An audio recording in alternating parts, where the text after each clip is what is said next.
Assalamualaikum warahmatullahi wabarakatuh. Perkenalkan, nama saya Subhan Hafiz Nanda Ginting, Eskom M.Com, dosen di Program Studi Sistem Informasi di Fakultas Teknologi Universitas Batuta. Sebagai bagian dari tanggung jawab seorang dosen, pelaksanaan Tridharma perguruan tinggi merupakan kewajiban yang harus dipenuhi, salah satunya melalui kegiatan di bidang pengajaran. Pada kesempatan kali ini, saya akan menyampaikan penjelasan mengenai salah satu mata kuliah yang saya ampu, yaitu di mata kuliah Sistem Pendukung Keputusan. Mata kuliah ini berstatus wajib diperuntukkan bagi mahasiswa semester 4 dengan beban studi sebesar 3 SKS. Mata kuliah ini membahas tentang peran sistem pendukung keputusan dalam revolusi industri 4.0, teori dan konsep pengambilan keputusan atau decision support system, arsitektur data warehousing, online analytical processing, decision analysis, fuzzy logic, forecasting, simulation, AHP, dan SMART method.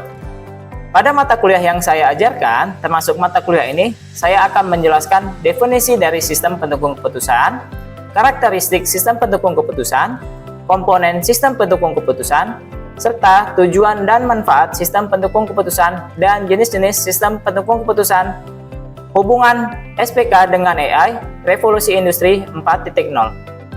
Adapun metode yang saya gunakan, metode yang pertama adalah delivery.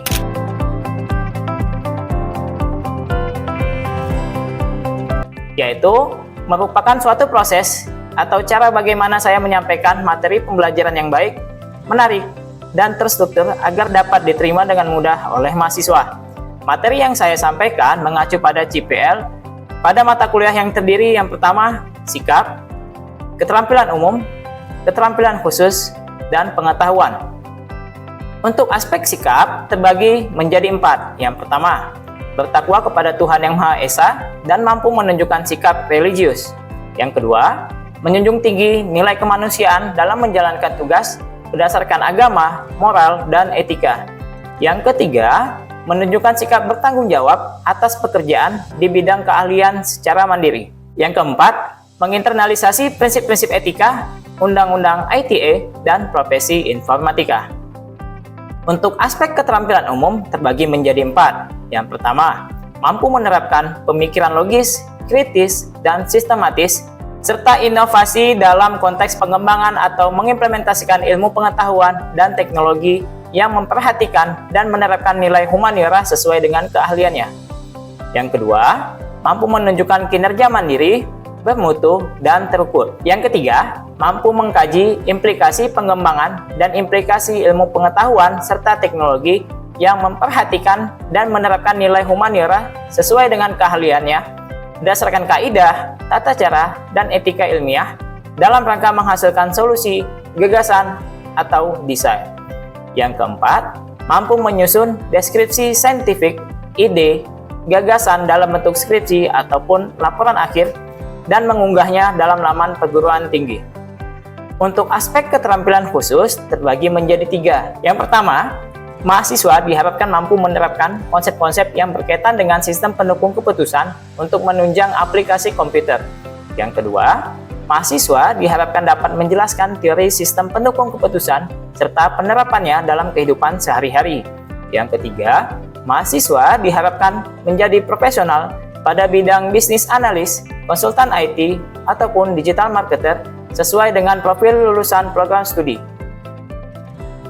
Untuk aspek pengetahuan terbagi menjadi 2. Yang pertama, mampu memahami peran sistem pendukung keputusan yang merupakan bagian dari kecerdasan buatan dalam revolusi industri 4.0.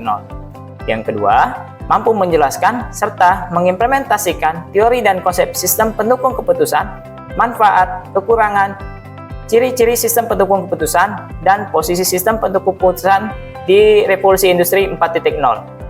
Dari keempat aspek tersebut diturunkan menjadi 14 pertemuan, tidak termasuk ujian tengah semester dan ujian akhir semester. Adapun referensi atau studi literatur yang saya gunakan adalah sebagai berikut.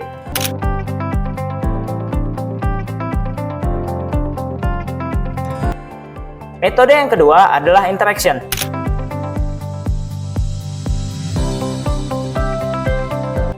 Interaction merupakan suatu proses interaksi ataupun komunikasi yang terjalin antara saya sebagai seorang dosen dengan mahasiswa untuk mencapai CPL yang pertama. ceramah atau kuliah pakar, ya, di mana saya sebagai dosen memberikan informasi dan pengetahuan kepada mahasiswa secara langsung dalam bentuk ceramah ataupun presentasi. Yang kedua, problem based learning, di mana mahasiswa diberikan masalah nyata yang harus mereka pecahkan secara mandiri ataupun secara kelompok. Yang ketiga, project based learning, di mana mahasiswa belajar melalui pengerjaan proyek yang kompleks dan berbasis dunia nyata yang memerlukan riset dan aplikasi pengetahuan. Proses based learning ini akan saya berikan pada satu pertemuan terakhir sebelum ujian tengah semester dan ujian akhir semester, yaitu di pertemuan ke-7 dan pertemuan ke-15. Yang keempat, self-learning, di mana mahasiswa harus dapat mengambil inisiatif untuk belajar sendiri dengan sedikit ataupun tanpa bimbingan dari dosen. Sebagai dosen, saya akan selalu memotivasi mahasiswa saya agar memiliki inisiatif untuk mampu belajar sendiri di luar kampus maupun dalam porsi yang tidak banyak. Metode yang ketiga adalah asesmen.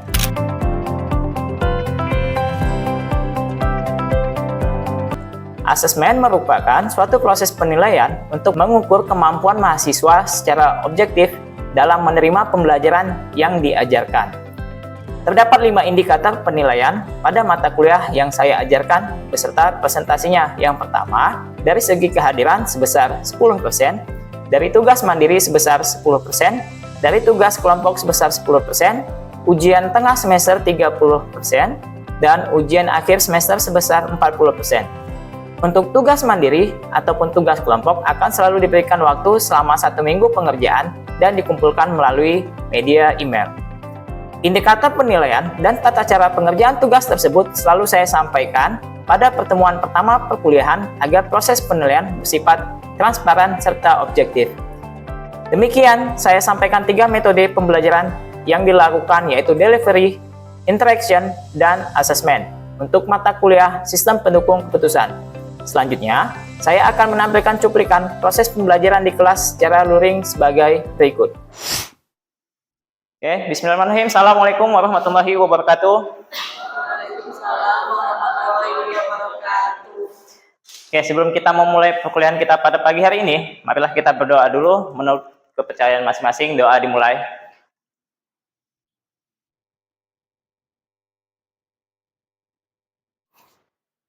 Doa selesai.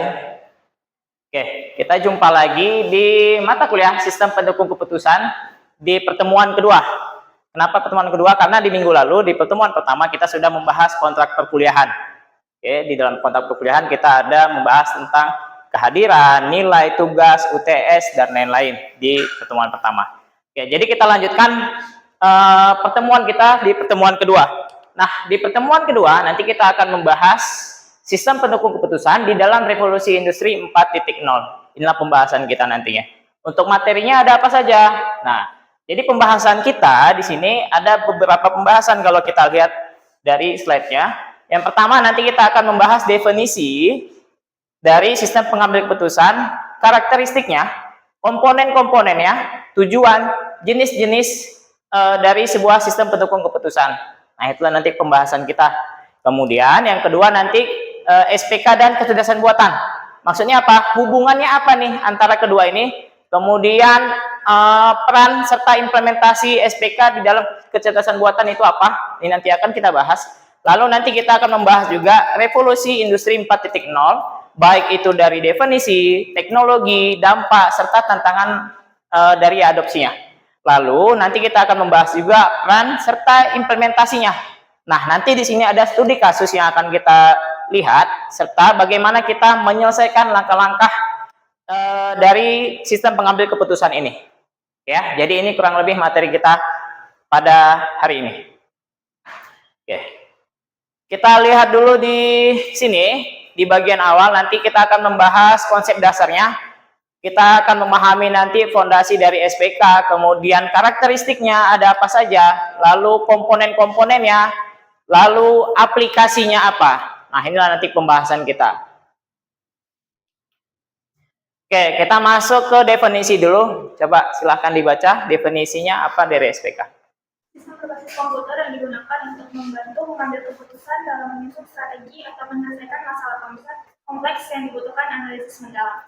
Oke, jadi di sini ada definisi dari SPK. Apa sih SPK itu? Jadi di sini dijelaskan SPK itu sistem berbasis komputer yang digunakan untuk membantu mengambil sebuah keputusan dalam menyusun strategi atau menyelesaikan masalah yang kompleks yang membutuhkan analisis yang mendalam. Nah, inilah definisi dari SPK atau sistem pendukung keputusan. Nah, kita lihat sejarahnya. Dibaca sejarahnya. Resmi diperkenalkan oleh Gori dan Scott Martin. Mereka menggabungkan sistem informasi manajemen dengan analisis model keputusan. Oke, jadi sejarahnya yang pertama kali mengenalkan sistem ini si Gori dan Scott Martin. Jadi awalnya mereka ini menggabungkan si sistem informasi manajemen dengan analisis model keputusan. Jadi inilah awal mula dari sistem pendukung keputusan. Mereka yang mengenalkannya. Ya, kita lihat karakteristik utama dari SPK. Mbak, dibaca. Karakteristik utama SPK yang pertama interaktif, memungkinkan komunikasi dua arah antara sistem dan pengguna. Pengguna dapat menyesuaikan parameter dan melihat hasilnya secara langsung. Yang kedua, fleksibel, mudah dan beradaptasi dengan perubahan lingkungan dan keputusan. Yang ketiga, berorientasi data dan modal, mengintegrasikan database dan model analisis, mengolah data menjadi informasi yang berguna untuk keputusan. Oke, kalau kita lihat karakteristik utama dari SPK ini ada 3. Yang pertama ada interaktif, yang kedua fleksibel, dan yang ketiga ada orientasi data dan model. Oke, kita lihat yang bagian pertama di interaktif di sini. Jadi interaktif di sini dia memungkinkan komunikasi dua arah antara sistem dan penggunanya dan kita selaku usernya. Kemudian yang kedua fleksibel. Jadi si SPK ini dia mudah beradaptasi dengan perubahan lingkungan sesuai dengan kebutuhan kita. Nantinya dia dapat dimodifikasi sesuai dengan masalah yang sedang kita tangani. Seperti itu. Dan yang ketiga karakteristiknya berorientasi data dan model. Jadi dia nanti dapat mengintegrasikan database dan model analisis. Nah, inilah ketiga karakteristik utama di dalam SPK. Ya, kita lanjutkan. Komponen dari SPK ada 3. Yang pertama, komponen pertama itu ada subsistem manajemen data. Komponen yang kedua ada subsistem manajemen model, dan ketiga ini subsistem antarmuka penggunanya. Oke, kalau kita lihat di bagian pertama subsistem manajemen data. Nah, di sini komponennya dia difungsikan sebagai penyimpanan dan mengelola data yang relevan dari berbagai sumber. Jadi kita ibaratkan dia sebagai bank datanya. Oke, karena dia menyimpan semua data di sini. Oke, kita lihat komponen yang kedua, subsistem manajemen model. Nah, untuk komponen yang kedua ini, dia menyediakan kemampuan analisis serta statistik di dalam matematika. Nanti kita lihat contohnya. Kemudian yang ketiga ada subsistem antarmuka pengguna. Nah, untuk yang di sini, dia memungkinkan interaksi antara kita selaku pengguna dan sistemnya. Oke, inilah ketiga komponen dari SPK. Oke, kita lanjutkan tujuan dan manfaatnya. Oke, kita lihat di sini. Untuk tujuan juga ada 3. Tujuan yang pertama yaitu efektivitas keputusan. Yang kedua sebagai pemecahan masalah. Yang ketiga sebagai peningkatan produktivitas. Oke, untuk yang efektivitas, jadi tujuannya dia dapat meningkatkan kualitas keputusan melalui analisis yang mendalam. Oke, ini tujuannya. Kemudian yang kedua, tujuannya dia dapat membantu menangani masalah dengan variabel yang beragam. Artinya dengan banyak masalah dia dapat ditangani nanti secara sederhana. Oke, kemudian yang ketiga peningkatan produktivitas. Nah, nantinya dia dapat memungkinkan dalam mengambil sebuah keputusan yang berfokus pada analisis data yang telah dikumpulkan tadi sebelumnya. Ya. Kita masuk ke jenis SPK. Coba dibaca jenisnya. Jenis-jenis SPK. Yang pertama, SPK berbasis data, memanfaatkan data histori dan real time untuk analisis, fokus pada pengolahan dan analisis data bervolume besar. Yang kedua, SPK berbasis model, menggunakan model matematis dan statis untuk simulasi, memungkinkan analisis skenario atau what if untuk melihat dampak keputusan. Yang ketiga, SPK berbasis pengetahuan, memanfaatkan basis pengetahuan dan aturan para ahli, menerapkan prinsip kecerdasan buatan untuk penalaran. Oke, dari ketiga jenis ini ada yang bisa memberikan contohnya? Oke, silakan. Keputusan diagnosis penyakit itu membantu dokter dalam mendiagnosis penyakit berdasarkan gejala yang dimasukkan, kemudian riwayat pasien dan juga data medisnya. Oke, bisa sebagai diagnosis penyakit. Oke, ada lagi yang mau ngasih contoh? Oke, silahkan. Contohnya itu sistem pendukung keputusan dengan tujuan sekolah, Pak. Maksudnya aja tujuannya itu membantu siswa memilih jurusan berdasarkan minat, bakat, dan hasil tes akademik. Oke, boleh. Siapa lagi yang mau ngasih contoh? Silahkan. Contoh ketiga itu sistem penjadwalan irigasi otomatis yang digunakan data kelembapan tanah dan prediksi cuaca untuk mengatur irigasi yang efisien, Pak. Oke, bisa. Jadi tadi contoh-contoh dari penerapan sistem pendukung keputusan yang sudah kalian bacakan tadi. Ya, kita lanjutkan. Oke, kita masuk ke SPK sebagai bagian dari kecerdasan buatan. Oke, kalau kita lihat, jadi di puncaknya di sini ada kecerdasan buatan atau biasa kita sebut artificial intelligence (AI), ya kan? Nah, nanti di bawah AI ini ada machine learning sebagai teknologi pendukungnya. Lalu nanti si SPK ini dia di bawah di pondasinya.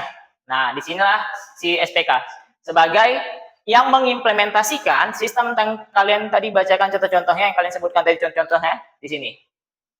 Oke, kita lanjutkan.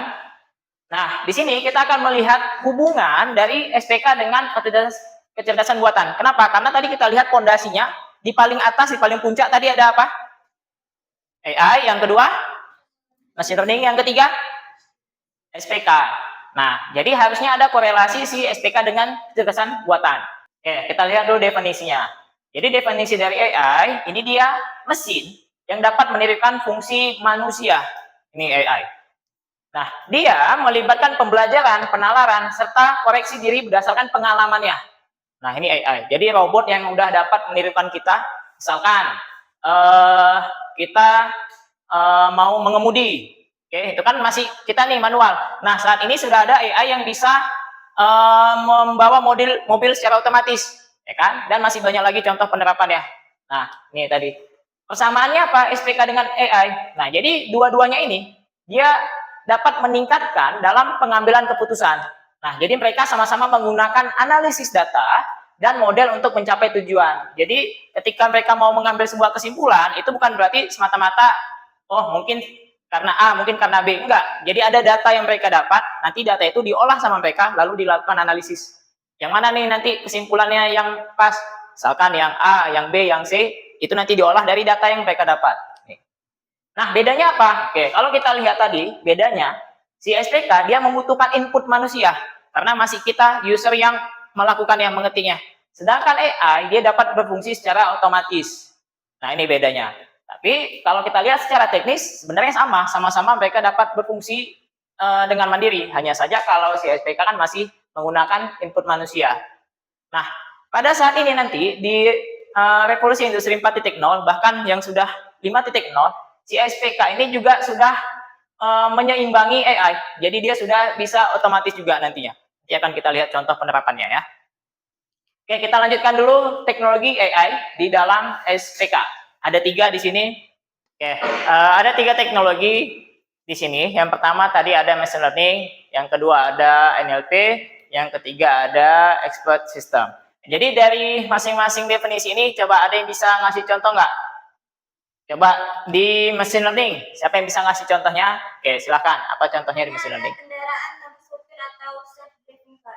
Oke, itu yang tadi kita bahas ya. Jadi udah ada saat ini kendaraan otomatis yang bisa dia parkir, yang bisa dia jalan sendiri, otomatis tanpa kita yang mengendalikan. Cuman tetap untuk safety-nya kita harus ada di situ dan memegang setirnya. Nah, itu contoh dari machine learning. Untuk yang kedua, natural language processing. Ada yang bisa ngasih contoh? Ya, silahkan. Google Translate, Alexa, Siri, dan Google Assistant. Ya, jadi ada macam-macam ya. Karena di sini kalau kita lihat tadi, si NLP dia cabang dari AI. Nah, dia berfokus pada interaksi manusia, interaksi antara komputer dengan bahasa kita. Ya kan, tadi ada apa tadi contohnya? Google Translate. Google Translate. Google Translate difungsikan untuk ya menerjemahkan, ya kan? Menerjemahkan bahasa kita ke bahasa komputer misalkan. Terus apa lagi? Google Assistant. Google Assistant. Penggunaannya gimana Google Assistant? Menggunakan handphone, kita bicara di situ, ya kan? Tanpa perlu kita ngasih perintah sintaks codingan yang panjang. Kan enggak kan? Nah, itu maksudnya. Kemudian yang ketiga, contoh yang ketiga, expert system, ada yang bisa kasih? Silakan. Biasanya disebut dengan hygiene atau biasanya disebut dengan diagnosa penyakit infeksi bakteri dan memberikan rekomendasi antibiotik. Ya, kenapa? Karena kalau kita lihat definisinya untuk yang expert system, jadi dia ini sistem komputer yang dirancang untuk meniru kemampuan manusia. Ya, jadi dia bisa sebagai penggantinya manusia lah, dapat mengambil keputusannya, expert systemnya. Oke ya, sampai sini ada yang mau ditanya? Kita lanjutkan ya. Oke, kita lanjutkan ke revolusi industri. Di sini ada 4 revolusi industri dari 1.0, 2.0, 3.0, dan 4.0. Oke, kalau kita lihat dari tahun ya, industri 1.0 ini sekitar tahun 1760-an. Ada yang sudah lahir? Belum. Oke, kalau kita lihat contohnya di sini apa nih? Mekanisme menggunakan tenaga air dan uap. Ada yang bisa ngasih contoh? Oke, silakan. Lokomotif uap. Jadi zaman dulu itu kereta api sudah ada, namanya lokomotif. Nah, hanya saja pada saat itu belum menggunakan batu bara, jadi dia masih menggunakan tenaga air dan uap. Ya kan, saat ini kan kalau kita lihat kereta api sudah listrik, ya kan? Apalagi dan lain-lain lah, banyak tuh kereta api jenisnya yang sudah lebih modern lagi kan. Oke, yang kedua kita masuk nih industri 2.0 di tahun di tahun 1870-an sampai 1914. Nah, di sini produksi massal dengan tenaga listrik. Ada yang bisa kasih contoh? Silakan. Dia kayak penerangan jalan gitu Pak, menggunakan lampu listrik gitu. Oke, jadi di tahun ini, di tahun 1870 sampai 1914, penerangan di jalan sudah menggunakan bohlam sebagai tenaga listriknya. Gitu ya, tadi contohnya ya. Oke, kita lihat di industri 3.0 di tahun 1960-an. Yaitu di sini dijelaskan otomatisasi dengan menggunakan teknologi elektromagnetik dan IT. Ada yang bisa kasih contoh? Silakan. Oke, email. Jadi di 1960 di sini sudah ada email. Ya, dia menggantikan surat fisik. Jadi zaman dulu kan masih ada tuh kita mengirim surat pakai perangko, diantar ke pos dan lain-lain ya kan. Jadi di tahun 1960 di sini sudah menggunakan email, elektronik mail, ya kan. Oke, lanjut di 4.0-nya di tahun 2010-an. Nah, di sini di industri 4.0 dia sudah mengintegrasikan teknologi cerdas dan otomatisasi berbasis internet. Ada yang bisa kasih contoh? Silakan. Contohnya itu seperti mobil tanpa pengemudi. Ya, yang tadi ya, mobil tanpa pengemudi. Jadi mobilnya bisa parkir sendiri, jalan sendiri, dan lain-lain. Dia sudah teknologi cerdas dan otomatis berbasis koneksi internet nanti dia. Oke, inilah kalau kita lihat revolusi industri dari 1.0 sampai 4.0. Oke, kita lanjutkan ya. Oke, apa itu revolusi industri 4.0?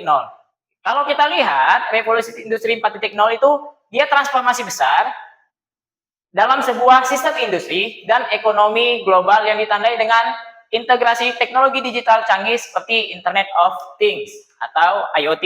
Kemudian ada juga di dalamnya nanti AI, Artificial Intelligence, ada juga nanti Big Data, robotika, dan komputasi awan atau cloud computing yang biasa kita sebut ke dalam proses manufaktur, layanan, dan kehidupan sehari-hari. Nah, inilah maksudnya revolusi 4.0.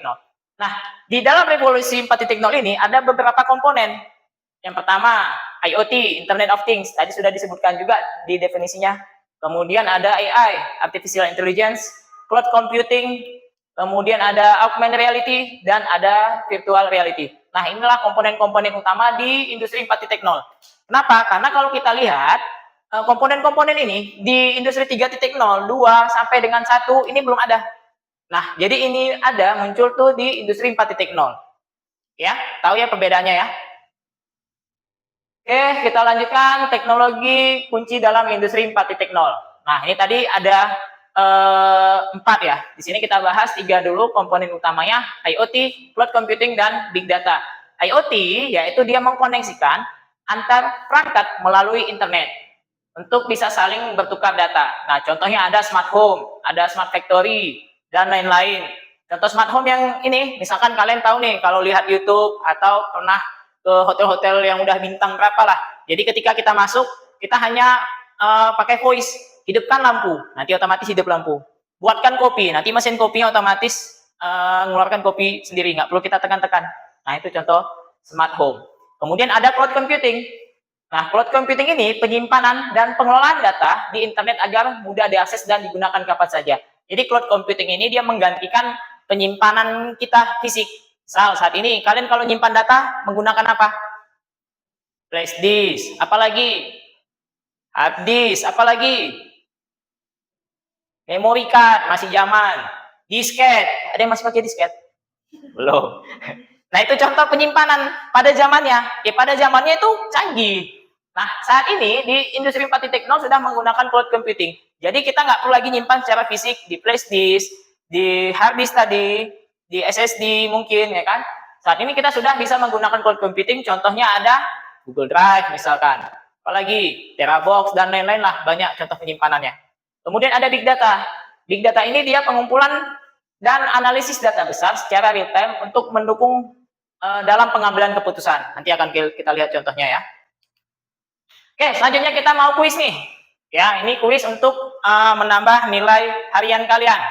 Oke, di sini kuisnya teknologi yang menggabungkan elemen virtual, di dalamnya ada grafik, suara ataupun data ke dalam dunia nyata secara real time melalui perangkat seperti smartphone, tablet ataupun kacamata. Ada yang bisa mengerjakannya? Oke, silakan. Coba diambil pulpen diisi.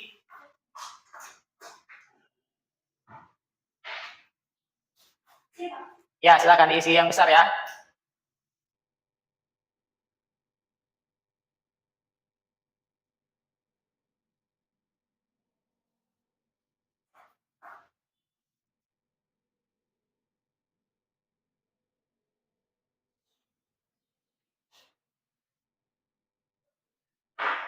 Sudah? Ada yang bisa perbaikin? Ada yang bisa? Silakan, silakan. Ayo, silakan. Ayo, silakan. Ini ada berapa kotak? Ayo, apa yang salah dari sini? Dikorupsi ya, satu hurufnya ya. Nggak boleh. Oke, apa ini? Augmented reality. Jadi ini teknologi yang menggabungkan elemen virtual. Elemen virtual itu ada grafik, ada suara, ataupun data ya. Oke, jadi ini materi kita hari ini. Kemudian nanti di next pertemuan kita akan membahas tentang peran dan implementasi dari SPK. Lalu kita masuk nanti ke studi kasusnya. Kemudian kita akan melakukan penyelesaian langkah-langkahnya serta tantangan dan peluangnya di masa depan. Ya, ini materi kita di minggu selanjutnya. Dan saya juga mau ngasih tugas sama kalian, karena saya sudah ngasih tahu nih materi selanjutnya. Jadi tugas kalian mencari contoh kasus dari sistem pendukung keputusan. Hanya contoh kasusnya. Nanti di minggu depan kita akan membahas bagaimana langkah-langkah penyelesaian masalah menggunakan metode SPK-nya. Ya. Nanti kalau ada pertanyaan bisa email ke saya. Kalau ada yang kurang jelas nanti bisa di email ke saya. Nanti akan kita bahas di minggu selanjutnya. Oke, kalau sudah sebelum kita tutup pertemuan kita pada pagi hari ini, alangkah baiknya kita berdoa menurut kepercayaan masing-masing. Doa dimulai.